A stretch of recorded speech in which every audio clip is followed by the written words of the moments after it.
La misión de un cazador de ovnis es buscar la verdad absoluta. Investiga pruebas de que no estamos solos en el universo, confirmación de que estamos siendo visitados por seres de otros mundos. ¿Pero existen pruebas de dichas visitas? Y si es así, ¿cambiaría la opinión popular sobre los ovnis y sus cazadores? En 1985, Bob White dijo haber encontrado un fragmento de una nave extraterrestre. Viajaba de Denver a Las Vegas con una joven llamada Jane. En pleno desierto, si la noche es clara, las estrellas brillan y se ve perfectamente. Me dormí y ella me despertó preguntándome qué era esa luz extraña. No lo sabía, así que me incorporé y nos quedamos mirando. A medida que nos acercábamos, se hacía más grande. Detuvimos el coche para verla mejor. Era muy brillante. Tuve que protegerme los ojos para verla. Ella encendió los faros y esa cosa se movió en el aire muy rápido. Al subir, se conectó a otra luz y salió un objeto de ella.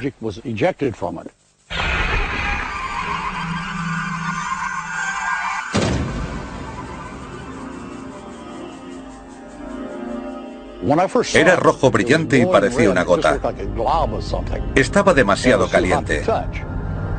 No sabía qué demonios podía ser. No dejaba de preguntármelo. Cuando el objeto se enfrió, White lo metió en el maletero. Lo que están viendo es lo que recuperó White. Así se quedó cuando se enfrió. La única diferencia es el extremo final. Era redondeado, pero lo cortaron para analizarlo en Los Álamos. El fragmento irregular, que medía 22 centímetros de largo y pesaba 800 gramos, fue sometido a un análisis de isótopos y otras pruebas de composición en el Laboratorio Nacional de Los Álamos del Gobierno de Estados Unidos. Tras semanas de pruebas, White habló con un técnico. Estaba entusiasmado. Me dijo que era material extraterrestre y que llevaba toda su vida buscando algo así. Era maravilloso. Llamé al periodista Mike O'Brien para contárselo y él llamó al científico. Pero a él se lo negó. Sus jefes le habían prohibido hablar con nadie sobre este asunto. Ese fue el final de la conversación. Los Álamos no respondería a preguntas de este programa sobre la muestra. White envió el objeto a 8 laboratorios diferentes, incluyendo el MIT, el Nuevo México Tech y el Scripps. Todos coincidían en que la estructura estaba compuesta principalmente de aluminio, pero White cree que su origen pudo quedar revelado en una de las pruebas. Una de las más importantes fue llevada a cabo por un científico cuyo equipo había encontrado un meteorito en la Antártida y otro en la India. Midieron los isótopos de estroncio y concluyeron que provenía de Marte. Esa misma gente analizó el objeto que yo encontré. Las mediciones de estroncio lo situaban entre los 2 de Marte. 40 años antes se había encontrado otro fragmento anómalo, casi idéntico al de White. La historia fue confirmada por documentos desclasificados del gobierno de Estados Unidos. Tienen un objeto casi idéntico a este, recuperado por el CIC, el Cuerpo de Contrainteligencia de los años 40 en Dinamarca. Sus palabras, no las mías, es que es un fragmento de platillo volante. En 2004, White se sometió a 3 pruebas del polígrafo ante agentes de la ley y de un experto que certificara su declaración. Pero no encontró ayuda. El viaje mermó sus ahorros y sus fuerzas. Yo no pedí que me pasara esto, no lo necesitaba, no lo quería. No quería que la gente me llamara un loco de los ovnis, ni siquiera creía en ellos. Pero cuando lo ves, cuando te pasa, tienes que creerlo. La búsqueda de la verdad de Bob White define al cazador de ovnis moderno. ¿Pero qué significa realmente? El término cazador de ovnis es muy peculiar porque cubre mucho campo. Se pueden cazar avistamientos, personas, documentos. Para mí es una combinación de todo eso más un público al que contárselo.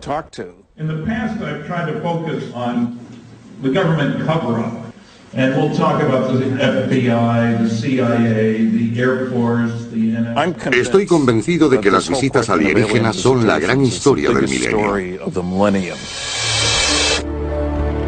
Stanton Friedman sabe lo que dice. Físico nuclear de la Universidad de Chicago, lleva más de 40 años dedicado a los platillos volantes. Friedman está considerado uno de los cazadores de ovnis más informados.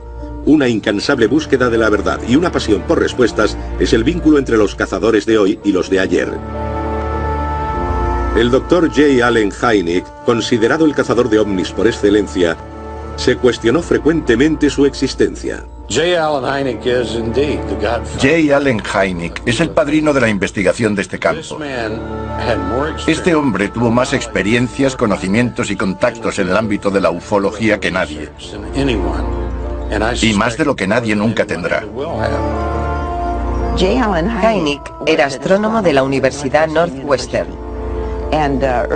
Cuando el gobierno norteamericano puso en marcha el proyecto Libro Azul, contrataron a J. Allen Hynek como asesor científico.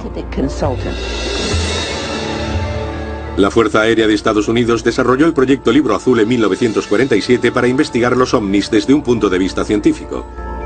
Hynek fue el asesor jefe civil y llegó como escéptico.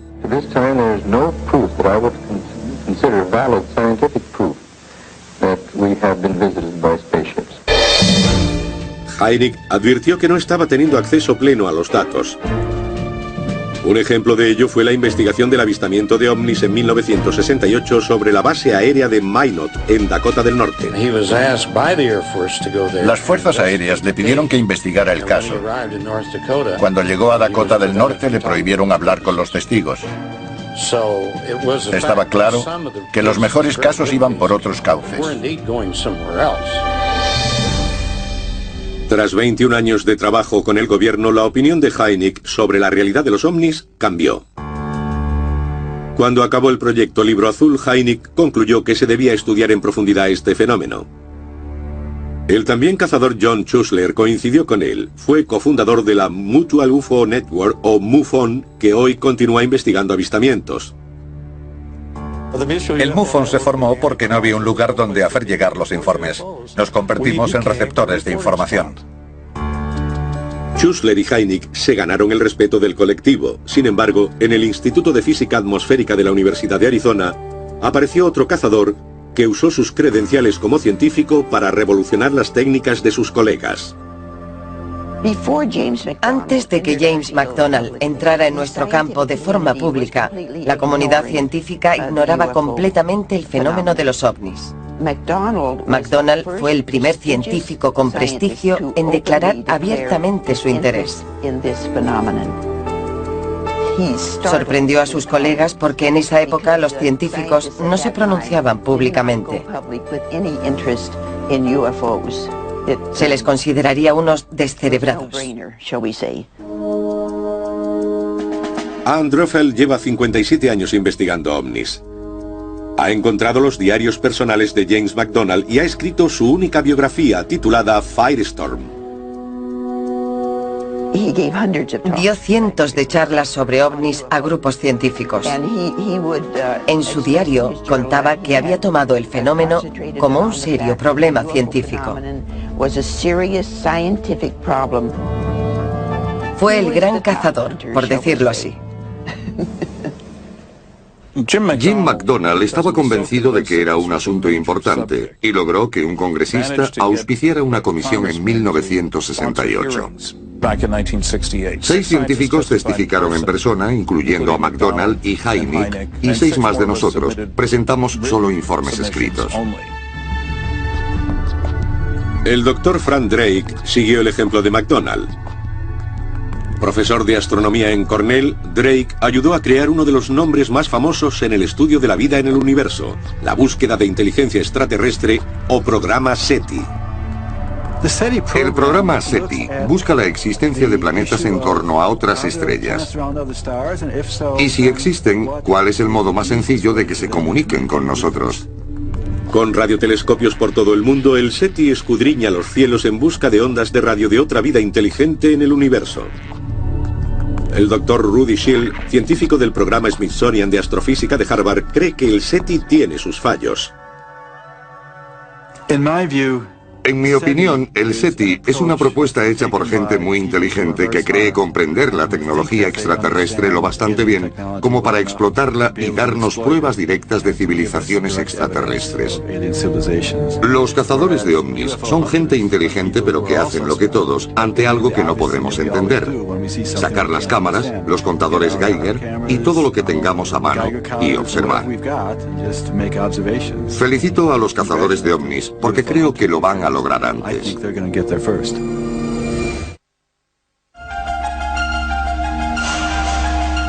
24 de abril de 1964, Socorro, Nuevo México. El policía Lonnie Zamora ve un objeto oval sobre 4 patas con 2 humanoides a menos de 30 metros a plena luz del día. El objeto asciende rápidamente dejando arbustos quemados y 4 marcas en el suelo. 2 días después se ha visto un objeto casi idéntico a 400 kilómetros de distancia, en La Madera, Nuevo México. Ambos casos fueron investigados por el cazador J. Allen Hynek y el estudiante Ted Phillips. Empecé siendo muy escéptico y me convertí después de lo ocurrido en Socorro, Nuevo México. Había 4 marcas en el suelo, donde se habían posado las patas de aquella nave. Y lo que parecían huellas. Era un caso bastante bueno.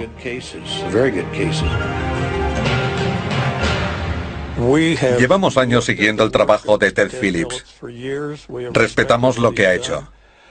Antes de ser popular, ya reunía pruebas de aterrizajes de ovnis. Lo que él llama rastreo de aterrizajes. Son pruebas físicas de que está pasando algo.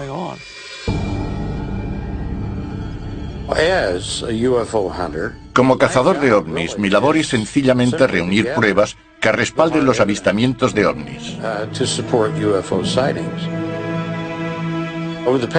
En los últimos 36 años, he participado personalmente en unos 600 casos. Debido a la cantidad de pruebas, el caso de Socorro fue un momento crucial para muchos cazadores de ovnis, incluido J. Allen Hynek. Allen nos habló de este caso. Me dijo que estaba ocurriendo algo. Había sido un avistamiento a plena luz del día por un agente de policía y con testigos. Se habían encontrado restos en el lugar del aterrizaje.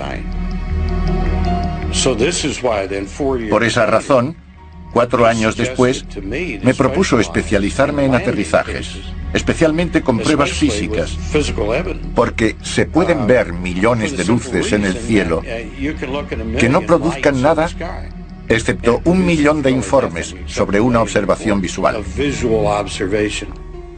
El doctor Hynek siempre sugería que la gente se especializara. Ted le hizo caso y se especializó. Por eso fue tan conocido por sus investigaciones de rastreo. A día de hoy el aterrizaje de Socorro está clasificado en los archivos del gobierno como inexplicado. Los archivos de Philip están llenos de casos que él considera importantes. En un caso significativo, hay múltiples testigos, buenas condiciones de visibilidad, escasa distancia, tiempo para que los individuos distingan lo que están viendo y residuos físicos de cualquier tipo. En otras palabras, el objeto está en un sitio y genera rastros físicos en las plantas, en el terreno, daños en árboles. Pueden ser de muchas maneras. Algunos de los casos investigados por él no se podrían haber falsificado. Tenía que ser algo raro, poco convencional, que volara, aterrizara, cambiara el entorno y despegara.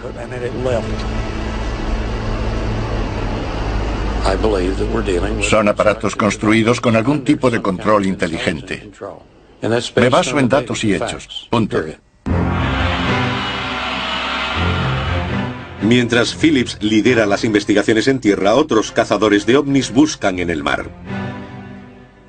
Considerando que el agua cubre el 70% de nuestro planeta, una parte importante de la investigación ocurre en los océanos. Paul Stonehill ha pasado más de una década examinando documentos soviéticos desclasificados que detallan avistamientos. Cuando la Unión Soviética empezó a desintegrarse, decidí formar un centro de investigación de ovnis rusos que sirviera de puente entre los ufólogos soviéticos y sus homólogos norteamericanos. Los rusos sabían que había objetos y fenómenos que no podían explicar y querían estudiarlos.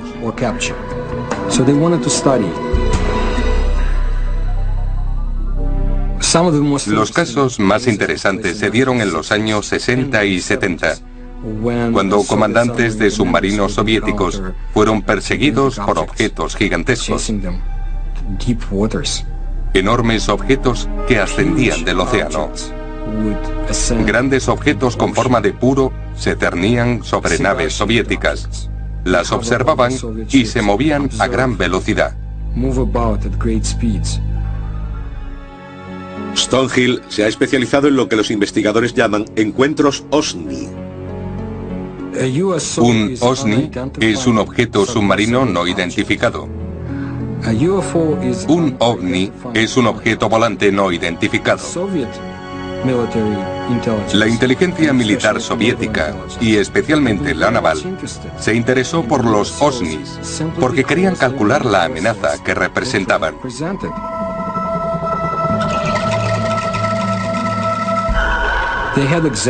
En 1982, en el lago Baikal, un comandante intentó capturar uno de esos gigantes.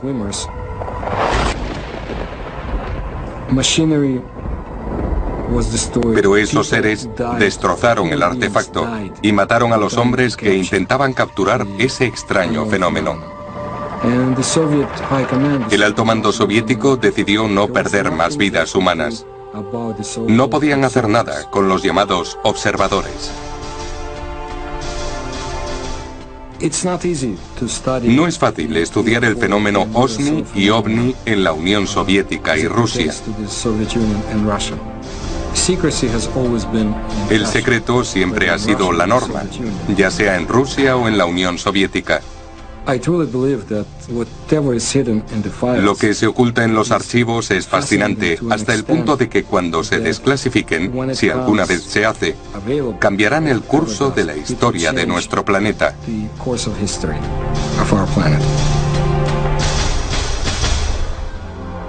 Pero mientras unos buscan archivos y documentos, otros exploran más allá del entorno físico. Muchos investigadores de ovnis amplían sus horizontes, por decirlo así. También se adentran en la metafísica. Lo hacen porque no han tenido respuestas a sus preguntas. Creen que hay algo más grande ahí fuera que la simple ciencia física con la que venimos tratando.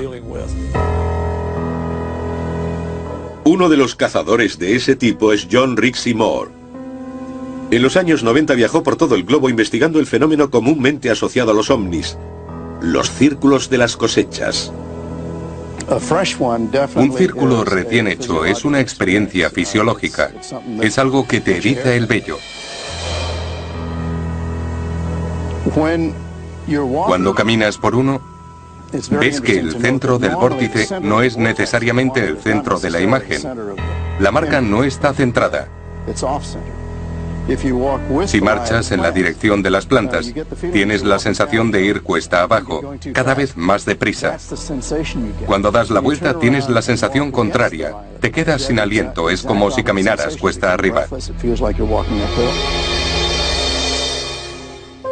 Algunos tienen una reacción tan fuerte que sienten náuseas a medida que se acercan.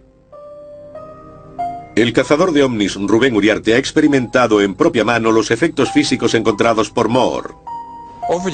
Con los años he tenido la oportunidad de caminar por los círculos de las cosechas. Sé por otras personas que también están en el equipo compartiendo estas sensaciones que algunas se sienten deshidratadas, con náuseas. A veces también yo he sentido náuseas. Es la sensación de que te está ocurriendo algo. Soy cazador de ovnis porque quiero saber lo que está pasando. Quiero saber lo que ocurre en el planeta, cómo se conecta y cómo nos afecta todo. Quiero resolver el misterio y haré todo lo posible por conseguirlo. Por eso es importante para mí continuar con esta búsqueda de la verdad.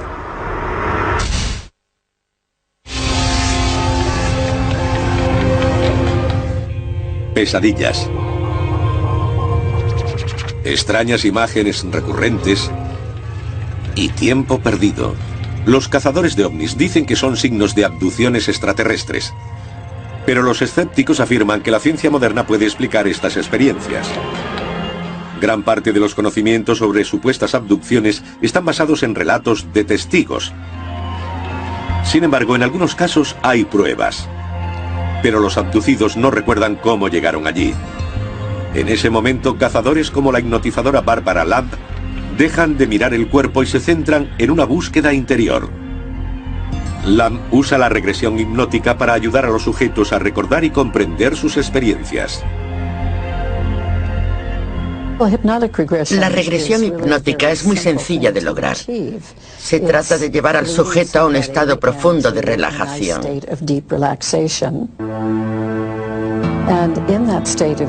En ese estado, y con la atención centrada por entero en el interior, se le pide al sujeto que regrese a la fuente del asunto que le interesa.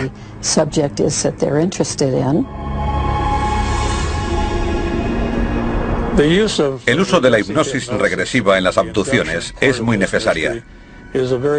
Es una herramienta muy útil si se usa correctamente y muy valiosa. Hay que tener grandes conocimientos de la psique humana y Barbara Lamb es una de esas personas.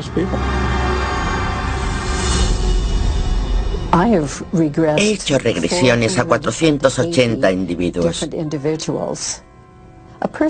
Normalmente vienen a mí a hacer una regresión hipnótica porque tienen algún indicio, o quizá varios, de que les ha ocurrido algo raro. Bajo la regresión, los abducidos suelen describir interacciones aterradoras con extraterrestres. La gente tiene experiencias muy variadas con extraterrestres. Esos seres tienden a hacer experimentos médicos con los humanos. Toman muestras de tejido, de fluidos, de pelo. En muchos casos insertan implantes a la persona abducida. ¿Hay pruebas físicas de implantes en el cuerpo humano? El cazador de ovnis Roger Lear da el salto del mundo psicológico al estudio de los objetos físicos que se extraen del cuerpo.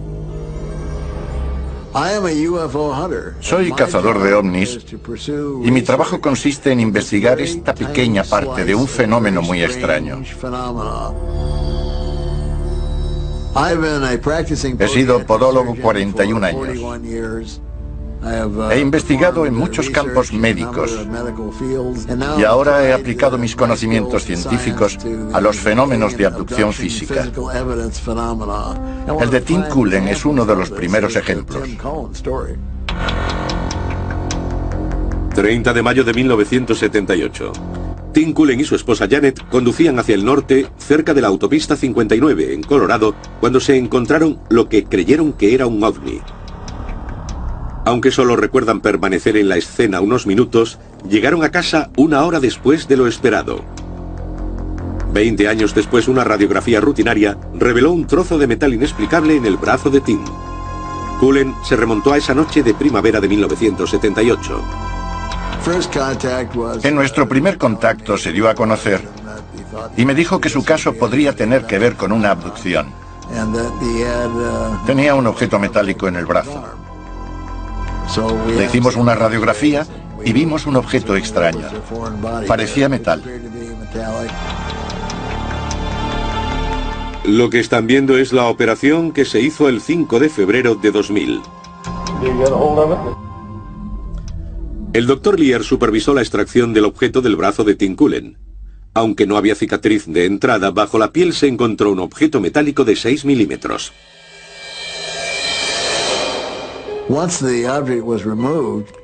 Cuando se extrajo el objeto, descubrimos dos cosas sorprendentes.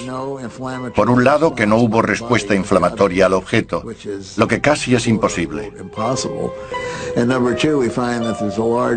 Y descubrimos gran número de células nerviosas que no pertenecían a esa zona, las llamadas propioceptoras. Los propioceptores son un racimo activo de terminaciones nerviosas. Suelen estar situados en manos y pies y responden al tacto, la temperatura y la presión. Según el Dr. Lear, no hay explicación médica para que estuvieran conectados a un trozo de metal. Cuando introducimos un objeto en el cuerpo, este lo rechaza y reacciona. Cuando se nos clava la mina de un lápiz, por ejemplo, enseguida tenemos una reacción inflamatoria. Pero en este caso no había nada. Solo por eso ya se podía decir que era un objeto extraño, completamente diferente a otros. Esas células nerviosas eran una especie de enchufe al que estaba conectado el objeto extraño y usaba la energía neuronal del cuerpo para funcionar. En otro caso parecido, contamos con un detector de radiofrecuencias. Detectamos dos frecuencias oscilantes que emitían desde el objeto. Cuando se extrajo, dejó de emitir. Obviamente, conectarlo a un punto del cuerpo le daba la energía que le hacía funcionar.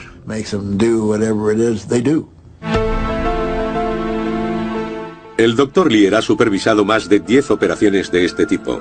En cada una de ellas se han encontrado objetos extraños que guarda buen recaudo en su archivo. Las pruebas que ha recogido parecen desafiar a la lógica científica. Estos objetos contienen metal que no es de la Tierra. La abundancia de pruebas físicas me hace creer que este planeta está siendo visitado por inteligencias de otro lugar. Por eso me hice cazador de ovnis.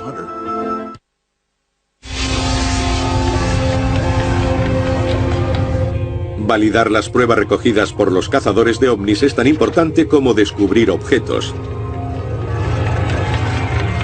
Tanto si la confirmación proviene de la ciencia, la metafísica, la documentación o las imágenes, los cazadores de ovnis no arriesgarán su credibilidad presentando datos falsos. Muchos avistamientos se han registrado en cine y vídeo, por lo que los investigadores, como el físico óptico naval Bruce Maccabee, intentan verificar o validar las imágenes. Soy cazador de ovnis y mi labor consiste en separar el trigo de la paja. Por ejemplo, en las fotografías, separar los que son errores o estafas de los que realmente no se pueden explicar.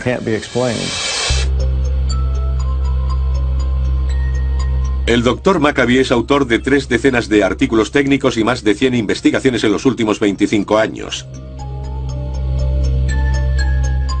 Conozco a Bruce desde hace 30 años.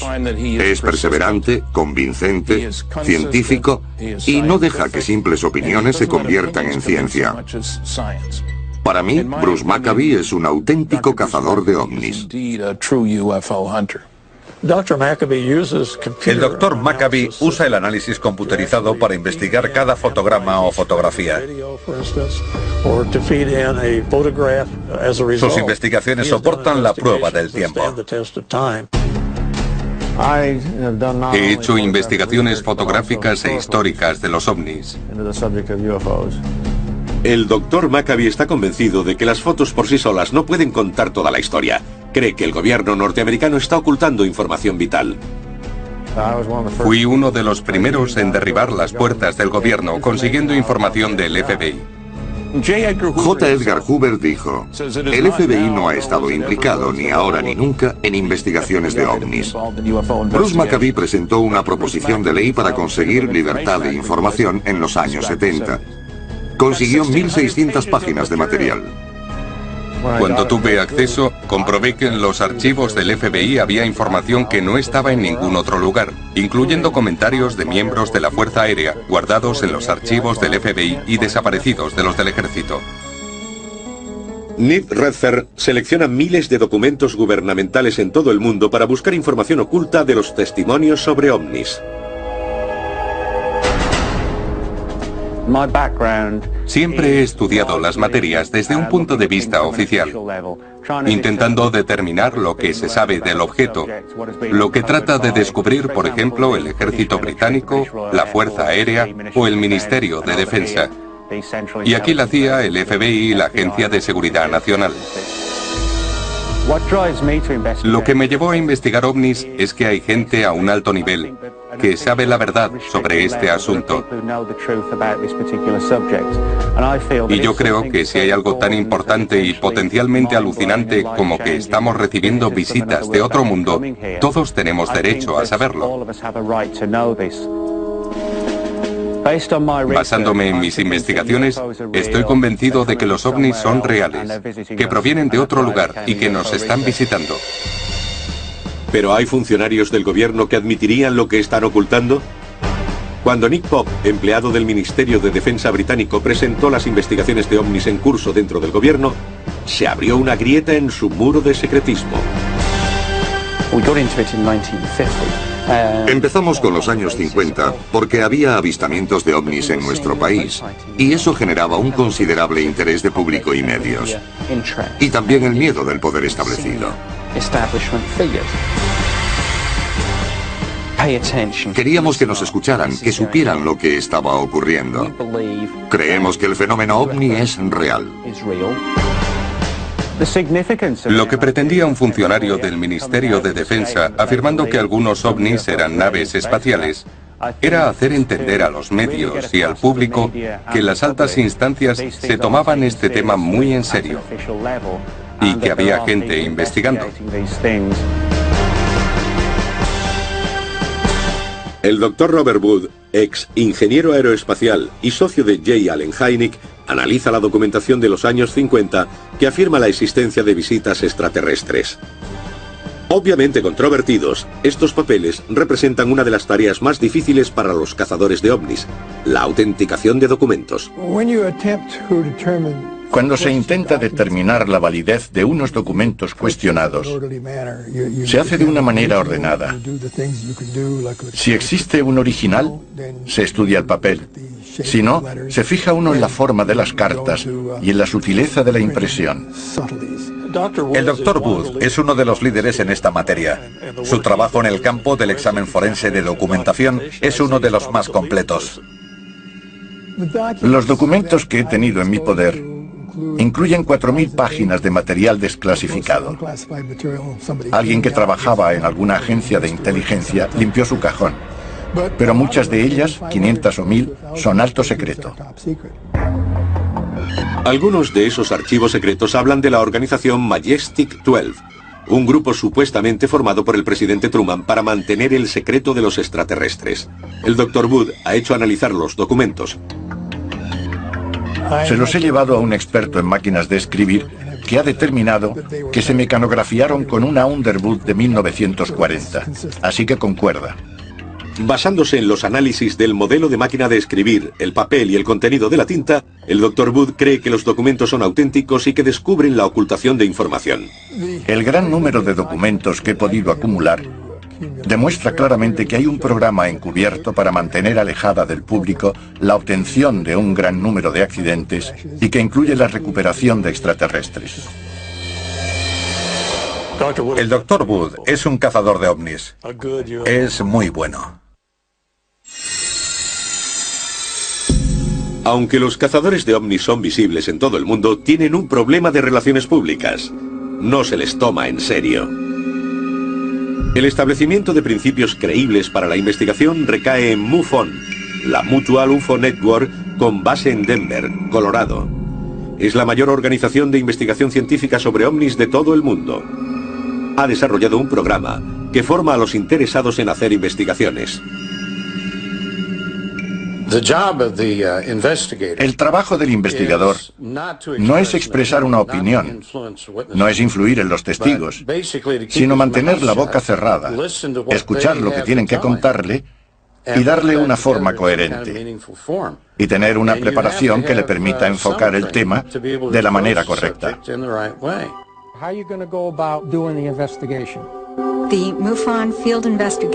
El programa de instrucción del investigador de campo enseña a miembros de MUFON que quieran investigar para la organización.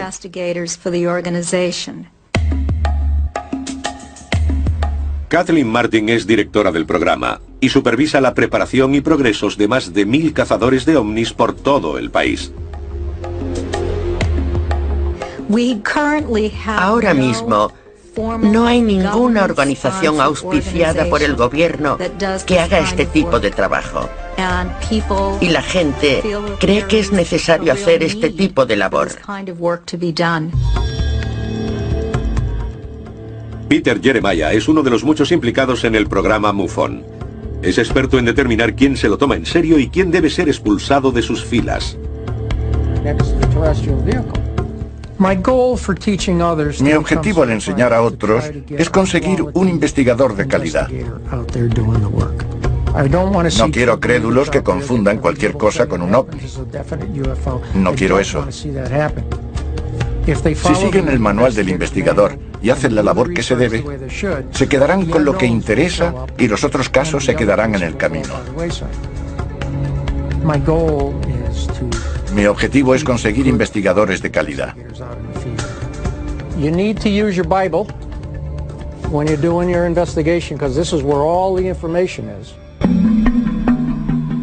Su Biblia es el manual del investigador de campo.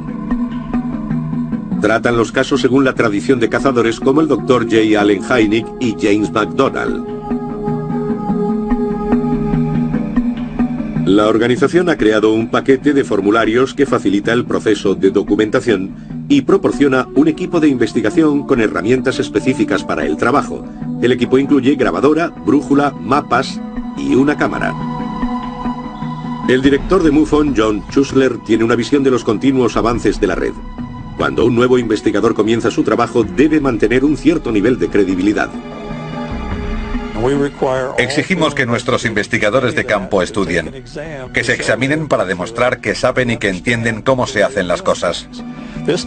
Eso no significa que limitemos lo que hacemos, sino que les damos ciertos criterios para que todos hablemos el mismo idioma. Cuando terminan los cursos, los cazadores se internan en el campo.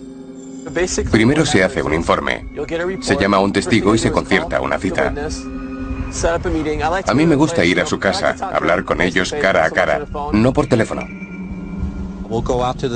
Vamos al lugar con ellos. Tomamos en cuenta las fotos o vídeos si los tienen. Nuestro principal objetivo es hacer un resumen, un informe que pasa a la Central Nacional de MUFON. MUFON investiga anualmente más de 1000 casos, de los que el 20% entran en la categoría de inexplicables. Tenemos 300 asesores y especialistas en todos los campos posibles que estudian el material. Son científicos. Cubrimos desde la astrofísica a la religión. El Dr. Hynek tenía colegas invisibles, científicos que no querían ser conocidos, pero que le ayudaron mucho. Hoy tenemos colegas visibles, personas que quieren estudiar y se sienten científicos. Y eso es la ciencia.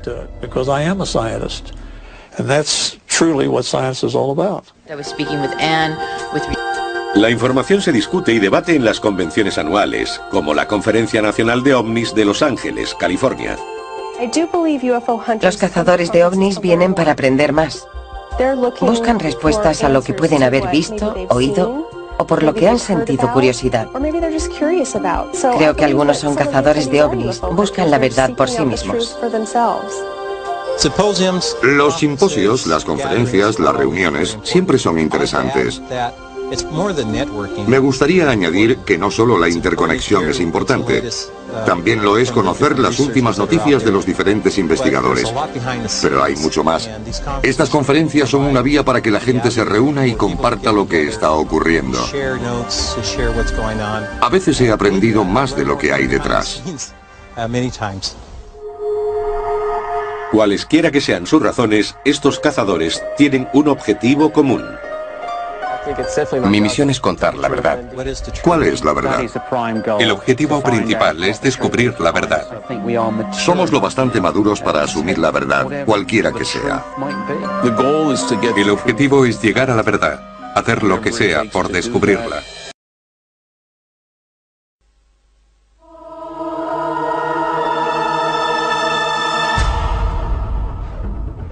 La misión de un cazador de ovnis es buscar la verdad absoluta. Investiga pruebas de que no estamos solos en el universo, confirmación de que estamos siendo visitados por seres de otros mundos. ¿Pero existen pruebas de dichas visitas? Y si es así, ¿cambiaría la opinión popular sobre los ovnis y sus cazadores? En 1985, Bob White dijo haber encontrado un fragmento de una nave extraterrestre. Viajaba de Denver a Las Vegas con una joven llamada Jane. En pleno desierto, si la noche es clara, las estrellas brillan y se ve perfectamente. Me dormí y ella me despertó preguntándome qué era esa luz extraña. No lo sabía, así que me incorporé y nos quedamos mirando. A medida que nos acercábamos, se hacía más grande. Detuvimos el coche para verla mejor. Era muy brillante. Tuve que protegerme los ojos para verla. Ella encendió los faros y esa cosa se movió en el aire muy rápido. Al subir, se conectó a otra luz y salió un objeto de ella.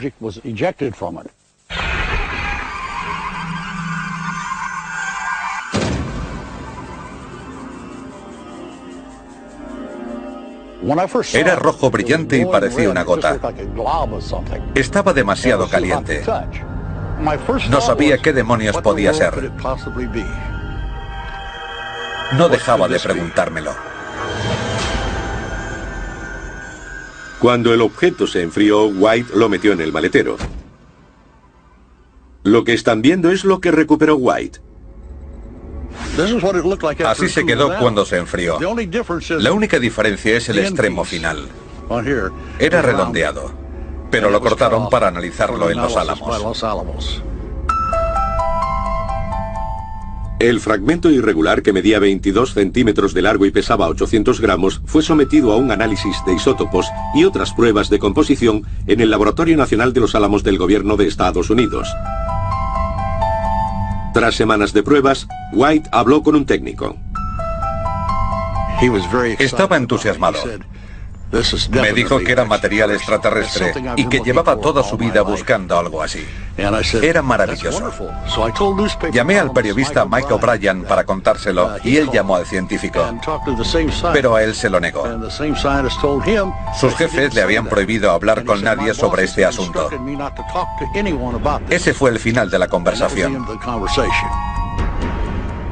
Los Álamos no respondería a preguntas de este programa sobre la muestra.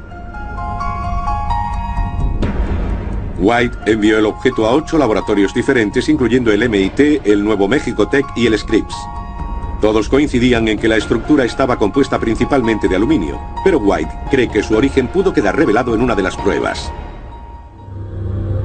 Una de las más importantes fue llevada a cabo por un científico cuyo equipo había encontrado un meteorito en la Antártida y otro en la India.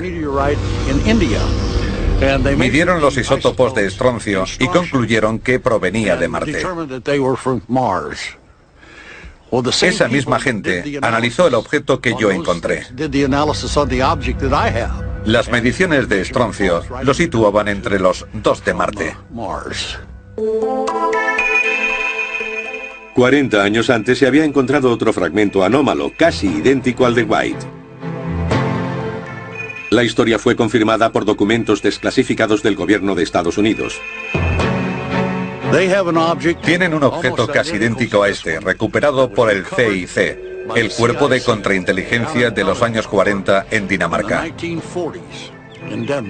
Sus palabras, no las mías, es que es un fragmento de platillo volante.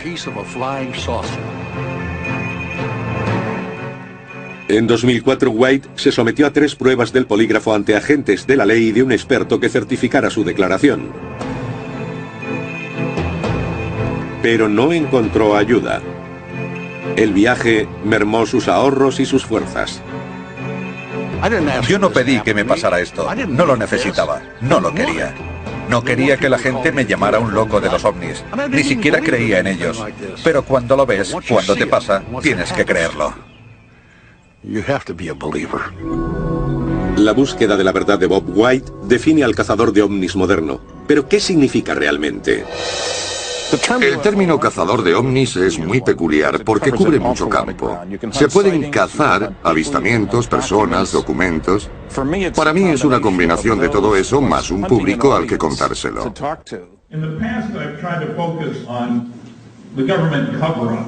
And we'll talk about the FBI, the CIA, the Air Force, the NSA. Estoy convencido de que las visitas alienígenas son la gran historia del milenio.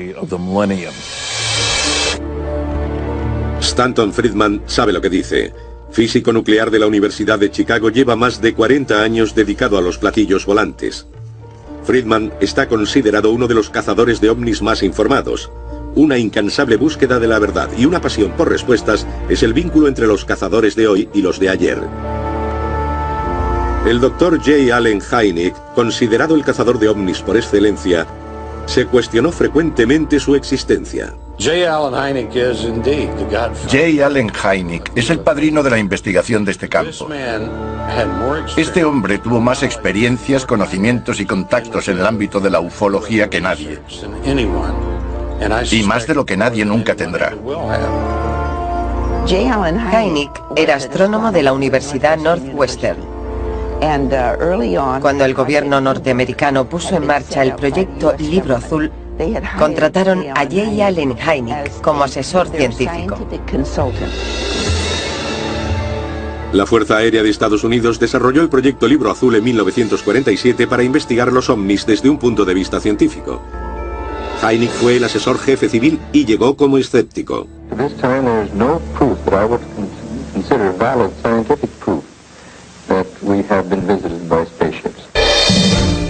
Hynek advirtió que no estaba teniendo acceso pleno a los datos.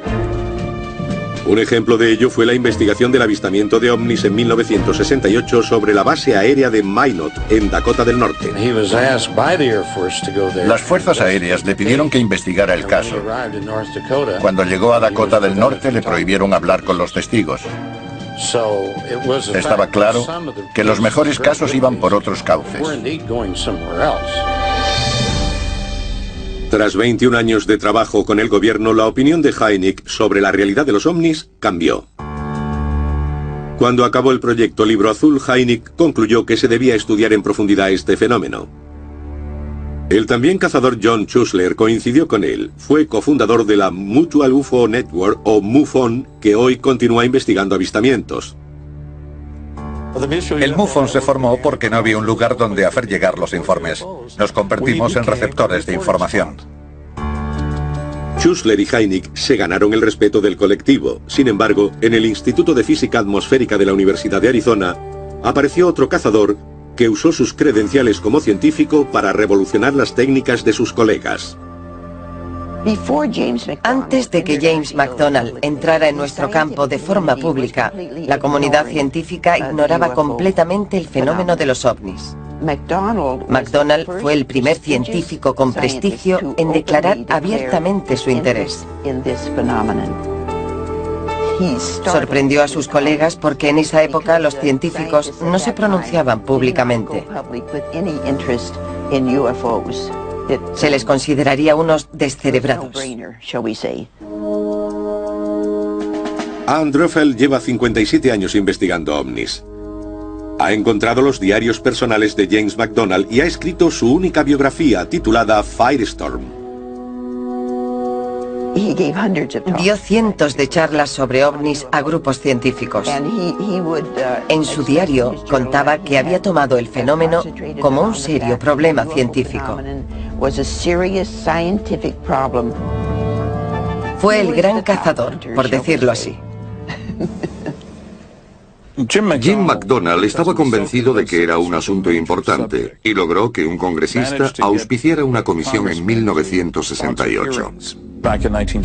6 científicos testificaron en persona, incluyendo a McDonald y Hynek, y 6 más de nosotros presentamos solo informes escritos. El doctor Frank Drake siguió el ejemplo de McDonald.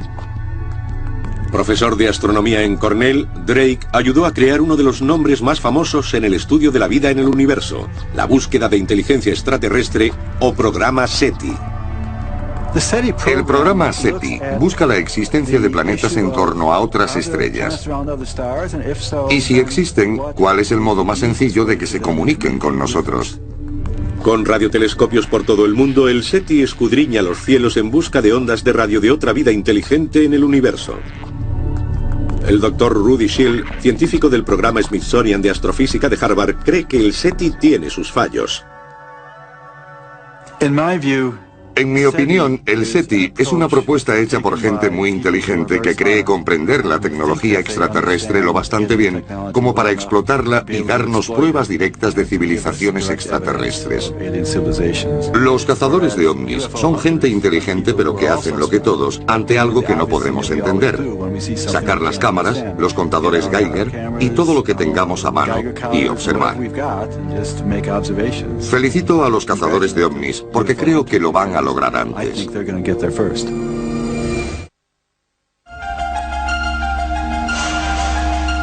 24 de abril de 1964, Socorro, Nuevo México. El policía Lonnie Zamora ve un objeto oval sobre 4 patas con 2 humanoides a menos de 30 metros a plena luz del día.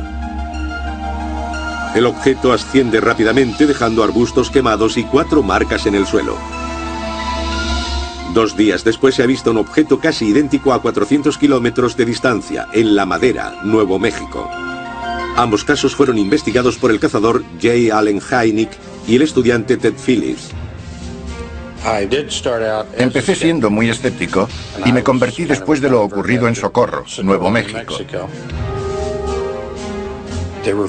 Había 4 marcas en el suelo, donde se habían posado las patas de aquella nave. Y lo que parecían huellas. Era un caso bastante bueno.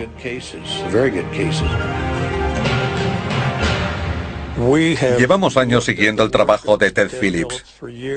Respetamos lo que ha hecho. Antes de ser popular, ya reunía pruebas de aterrizajes de ovnis. Lo que él llama rastreo de aterrizajes. Son pruebas físicas de que está pasando algo.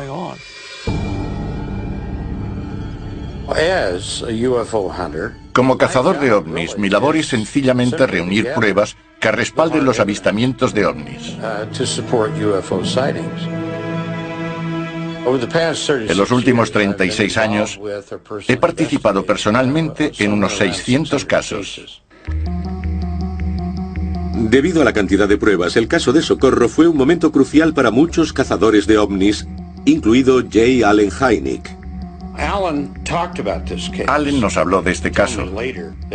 Me dijo que estaba ocurriendo algo. Había sido un avistamiento a plena luz del día por un agente de policía y con testigos. Se habían encontrado restos en el lugar del aterrizaje.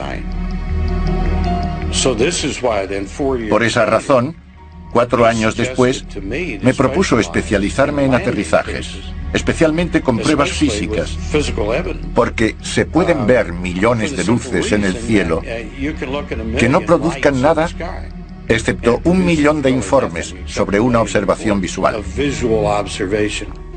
El doctor Hynek siempre sugería que la gente se especializara. Ted le hizo caso y se especializó. Por eso fue tan conocido por sus investigaciones de rastreo. A día de hoy el aterrizaje de Socorro está clasificado en los archivos del gobierno como inexplicado. Los archivos de Philip están llenos de casos que él considera importantes. En un caso significativo, hay múltiples testigos, buenas condiciones de visibilidad, escasa distancia, tiempo para que los individuos distingan lo que están viendo y residuos físicos de cualquier tipo. En otras palabras, el objeto está en un sitio y genera rastros físicos en las plantas, en el terreno, daños en árboles. Pueden ser de muchas maneras. Algunos de los casos investigados por él no se podrían haber falsificado. Tenía que ser algo raro, poco convencional, que volara, aterrizara, cambiara el entorno y despegara.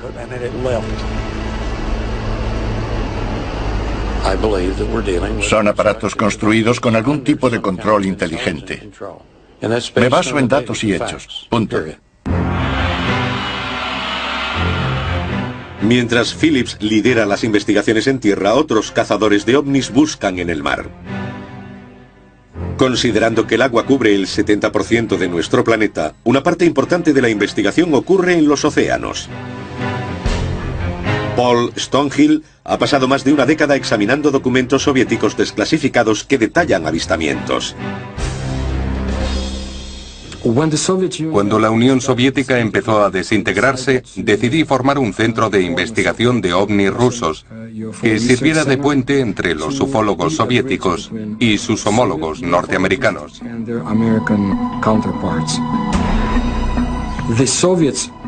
Los rusos sabían que había objetos y fenómenos que no podían explicar y querían estudiarlos.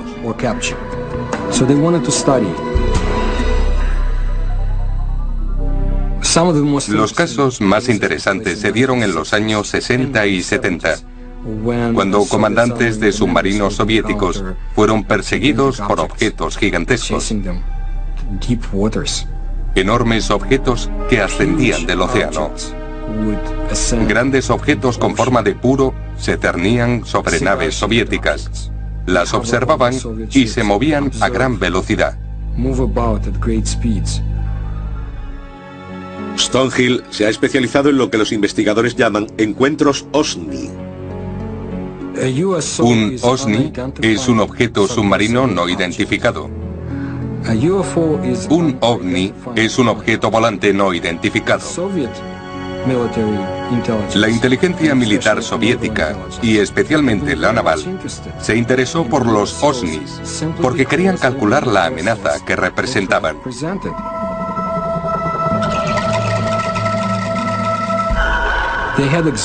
En 1982, en el lago Baikal, un comandante intentó capturar uno de esos gigantes.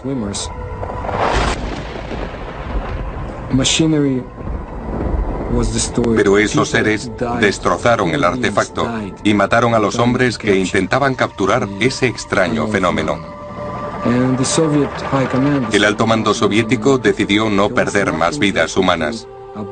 No podían hacer nada con los llamados observadores. No es fácil estudiar el fenómeno OSNI y OVNI en la Unión Soviética y Rusia. El secreto siempre ha sido la norma, ya sea en Rusia o en la Unión Soviética. Lo que se oculta en los archivos es fascinante, hasta el punto de que cuando se desclasifiquen, si alguna vez se hace, cambiarán el curso de la historia de nuestro planeta.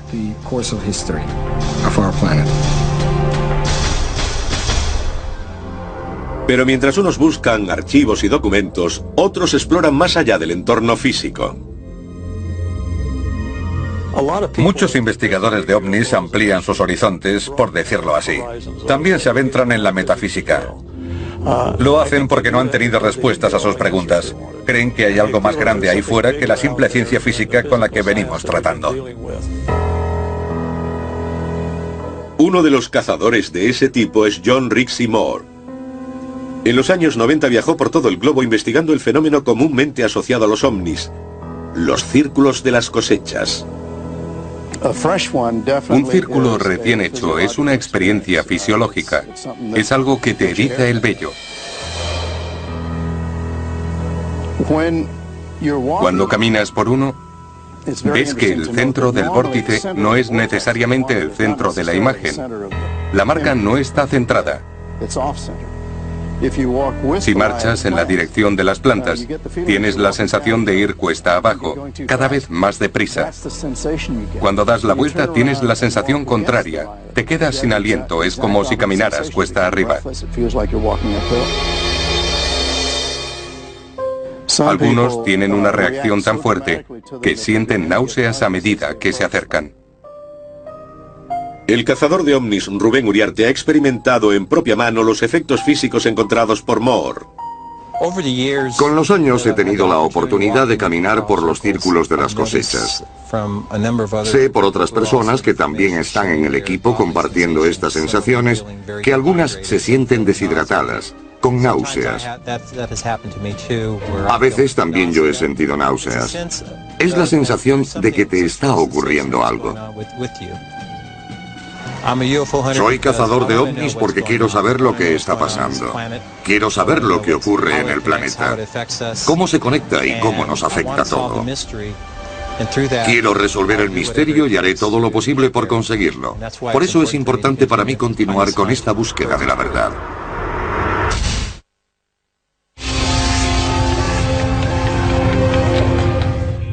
Pesadillas. Extrañas imágenes recurrentes y tiempo perdido. Los cazadores de ovnis dicen que son signos de abducciones extraterrestres. Pero los escépticos afirman que la ciencia moderna puede explicar estas experiencias. Gran parte de los conocimientos sobre supuestas abducciones están basados en relatos de testigos. Sin embargo, en algunos casos hay pruebas. Pero los abducidos no recuerdan cómo llegaron allí. En ese momento, cazadores como la hipnotizadora Barbara Lamb dejan de mirar el cuerpo y se centran en una búsqueda interior. Lamb usa la regresión hipnótica para ayudar a los sujetos a recordar y comprender sus experiencias. La regresión hipnótica es muy sencilla de lograr. Se trata de llevar al sujeto a un estado profundo de relajación.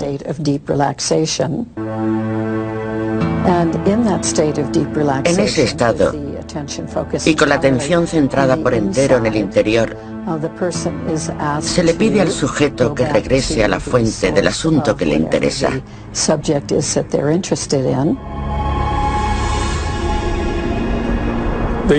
El uso de la hipnosis regresiva en las abducciones es muy necesaria. Es una herramienta muy útil si se usa correctamente y muy valiosa.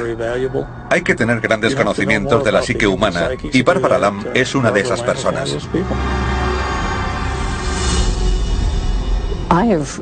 He hecho regresiones a 480 individuos. Normalmente vienen a mí a hacer una regresión hipnótica porque tienen algún indicio, o quizá varios, de que les ha ocurrido algo raro. Bajo la regresión, los abducidos suelen describir interacciones aterradoras con extraterrestres. La gente tiene experiencias muy variadas con extraterrestres. Esos seres tienden a hacer experimentos médicos con los humanos. Toman muestras de tejido, de fluidos, de pelo. En muchos casos insertan implantes a la persona abducida. ¿Hay pruebas físicas de implantes en el cuerpo humano? El cazador de ovnis Roger Lear da el salto del mundo psicológico al estudio de los objetos físicos que se extraen del cuerpo. Soy cazador de ovnis y mi trabajo consiste en investigar esta pequeña parte de un fenómeno muy extraño. He sido podólogo 41 años. He investigado en muchos campos médicos y ahora he aplicado mis conocimientos científicos a los fenómenos de abducción física. El de Tim Cullen es uno de los primeros ejemplos. 30 de mayo de 1978. Tim Cullen y su esposa Janet conducían hacia el norte, cerca de la autopista 59, en Colorado, cuando se encontraron lo que creyeron que era un ovni. Aunque solo recuerdan permanecer en la escena unos minutos, llegaron a casa una hora después de lo esperado. 20 años después, una radiografía rutinaria reveló un trozo de metal inexplicable en el brazo de Tim. Cullen se remontó a esa noche de primavera de 1978. En nuestro primer contacto se dio a conocer y me dijo que su caso podría tener que ver con una abducción. Tenía un objeto metálico en el brazo. Le hicimos una radiografía y vimos un objeto extraño. Parecía metal. Lo que están viendo es la operación que se hizo el 5 de febrero de 2000. El Dr. Lear supervisó la extracción del objeto del brazo de Tim Cullen. Aunque no había cicatriz de entrada, bajo la piel se encontró un objeto metálico de 6 milímetros.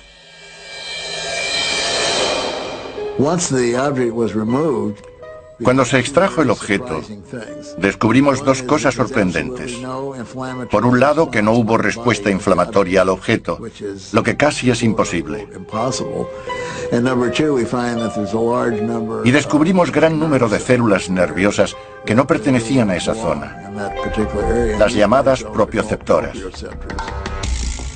Los propioceptores son un racimo activo de terminaciones nerviosas.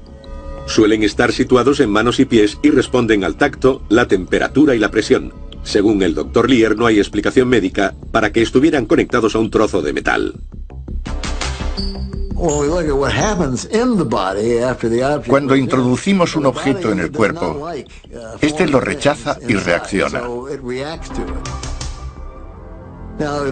Cuando se nos clava la mina de un lápiz, por ejemplo, enseguida tenemos una reacción inflamatoria. Pero en este caso no había nada. Solo por eso ya se podía decir que era un objeto extraño, completamente diferente a otros.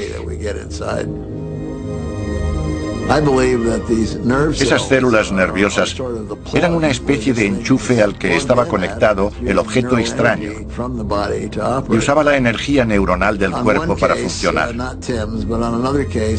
En otro caso parecido, contamos con un detector de radiofrecuencias. Detectamos dos frecuencias oscilantes que emitían desde el objeto. Cuando se extrajo, dejó de emitir.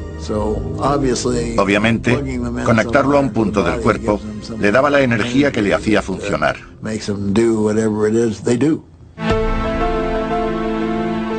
El Dr. Lear ha supervisado más de 10 operaciones de este tipo. En cada una de ellas se han encontrado objetos extraños que guarda a buen recaudo en su archivo. Las pruebas que ha recogido parecen desafiar a la lógica científica. Estos objetos contienen metal que no es de la Tierra. La abundancia de pruebas físicas me hace creer que este planeta está siendo visitado por inteligencias de otro lugar. Por eso me hice cazador de ovnis.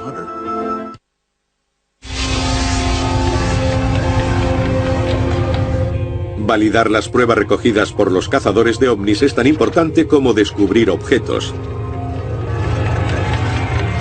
Tanto si la confirmación proviene de la ciencia, la metafísica, la documentación o las imágenes, los cazadores de ovnis no arriesgarán su credibilidad presentando datos falsos. Muchos avistamientos se han registrado en cine y vídeo, por lo que los investigadores, como el físico óptico naval Bruce Maccabee, intentan verificar o validar las imágenes. Soy cazador de ovnis y mi labor consiste en separar el trigo de la paja. Por ejemplo, en las fotografías, separar los que son errores o estafas de los que realmente no se pueden explicar.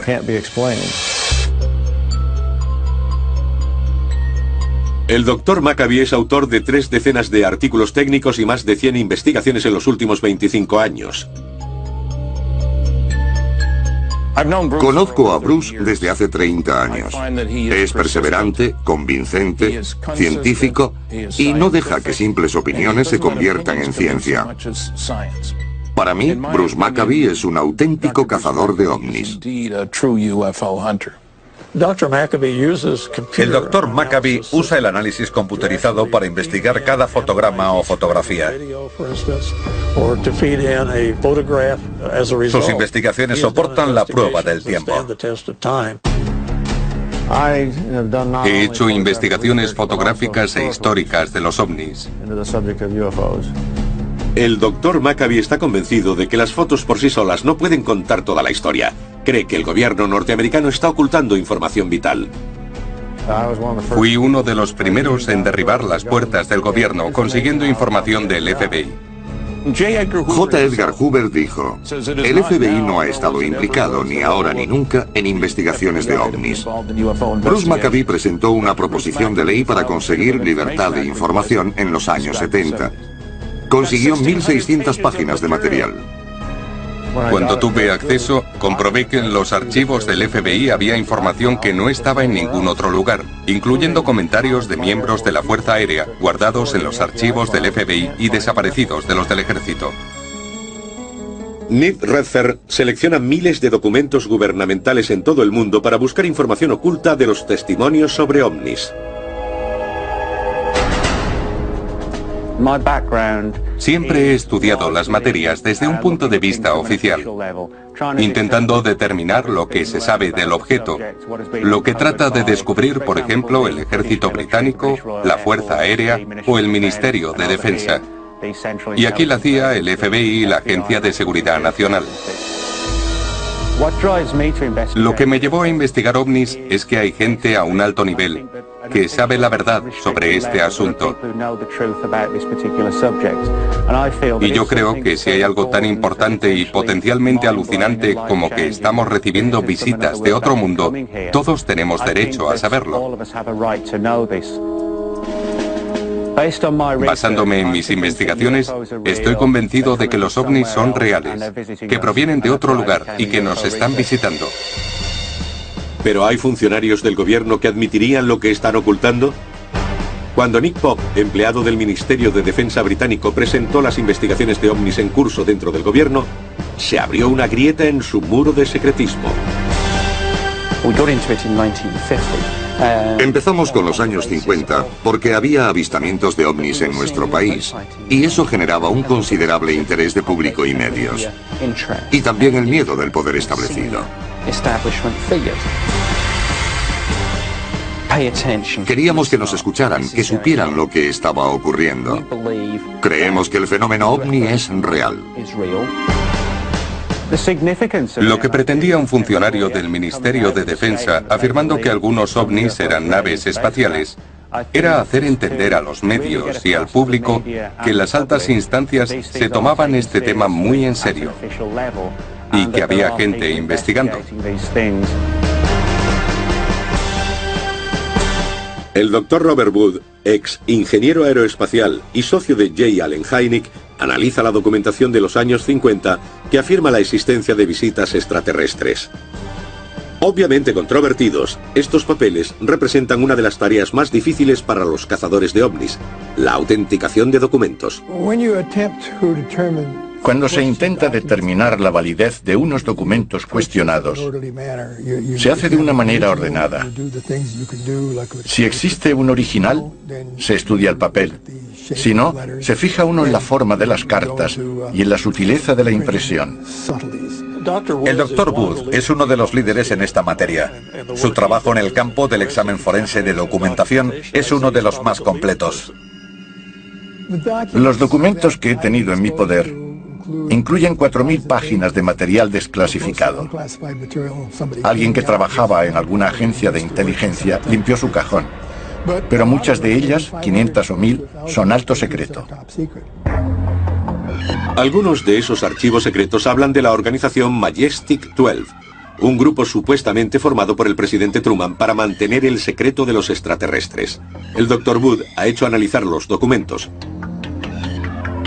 Se los he llevado a un experto en máquinas de escribir que ha determinado que se mecanografiaron con una Underwood de 1940, así que concuerda. Basándose en los análisis del modelo de máquina de escribir, el papel y el contenido de la tinta, el Dr. Wood cree que los documentos son auténticos y que descubren la ocultación de información. El gran número de documentos que he podido acumular demuestra claramente que hay un programa encubierto para mantener alejada del público la obtención de un gran número de accidentes y que incluye la recuperación de extraterrestres. El Dr. Wood es un cazador de ovnis. Es muy bueno. Aunque los cazadores de ovnis son visibles en todo el mundo, tienen un problema de relaciones públicas. No se les toma en serio. El establecimiento de principios creíbles para la investigación recae en MUFON, la Mutual UFO Network, con base en Denver, Colorado. Es la mayor organización de investigación científica sobre ovnis de todo el mundo.